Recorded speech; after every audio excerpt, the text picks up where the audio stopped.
യുവതിരായ ഗുരുജനങ്ങളെ, ആദരണീയ ഡോക്ടർമാരെ, മറ്റ് മെഡിക്കൽ മേഖലയിൽ പ്രവർത്തിയെടുക്കുന്ന നഴ്സുമാരടക്കമുള്ള വിവിധ വിഭാഗം ജീവനക്കാരെ, അതുപോലെ തന്നെ MFC മ്യൂസിക് ഫോർ ചാരിറ്റിയുടെ MFCയുടെ പ്രവർത്തകരായിട്ട് ഈ നല്ല ചടങ്ങിൽ സംബന്ധിച്ചിട്ടുള്ള പ്രിയമുള്ളവരെ, എല്ലാവർക്കും എൻ്റെ വിനീതമായിട്ട് നമസ്കാരം.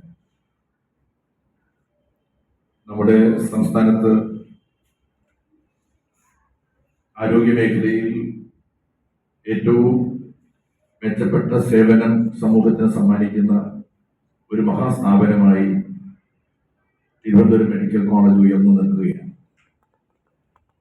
ആദ്യത്തെ മെഡിക്കൽ കോളേജ് എന്നുള്ള നിലയിൽ തന്നെ കേരളത്തിലെ അമ്മ മെഡിക്കൽ കോളേജായിട്ടാണ് നമ്മൾ ഈ മെഡിക്കൽ കോളേജിനെ നോക്കിക്കാണുന്നത്.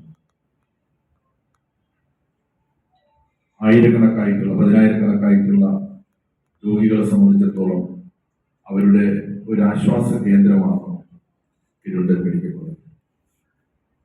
ഒരുപാട് പരിമിതികൾ കൊണ്ട് യഥാർത്ഥത്തിൽ വീർപ്പുമുട്ടൽ അനുഭവിക്കുന്ന ഒരു സ്ഥാപനമാണ്. സ്ഥലപരിമിതി പോലും ഇന്ന് വലിയൊരു പ്രശ്നമായിട്ട് മാറിയിട്ടുണ്ട്. ഒന്നാം പിണറായി ഗവൺമെന്റ് 717 കോടി രൂപയുടെ ഒരു സമഗ്ര വികസന പദ്ധതിയാണ് തിരുവനന്തപുരം മെഡിക്കൽ കോളേജിന് വേണ്ടിയിട്ട് രൂപകൽപ്പന ചെയ്ത് അത് പ്രയോഗത്തിൽ കൊണ്ടുവരുന്നതിന് വേണ്ടിയിട്ടുള്ള പരിശ്രമത്തിൽ ഏർപ്പെട്ടിരിക്കുന്നു. നിങ്ങൾക്ക് എല്ലാവർക്കും അറിയാവുന്നതുപോലെ നമ്മൾ ആഗ്രഹിക്കുന്ന വേഗതയിൽ പദ്ധതി പ്രവർത്തനങ്ങൾ പൂർത്തീകരിക്കാൻ നമുക്ക് സാധിക്കുന്നില്ലെന്നുള്ളൊരു വിഷമവും പോരായ്മയുമാണ് നമ്മുടെ മുന്നിൽ.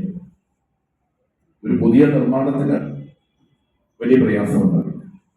പഴയതൊന്നും മാറ്റി പുതുത് സ്ഥാപിക്കുമ്പോൾ ഉണ്ടാകുന്ന എല്ലാ പ്രതിസന്ധികളും ഈ സമഗ്ര വികസന പദ്ധതിയെയും ബാധിച്ചിട്ടുണ്ട്.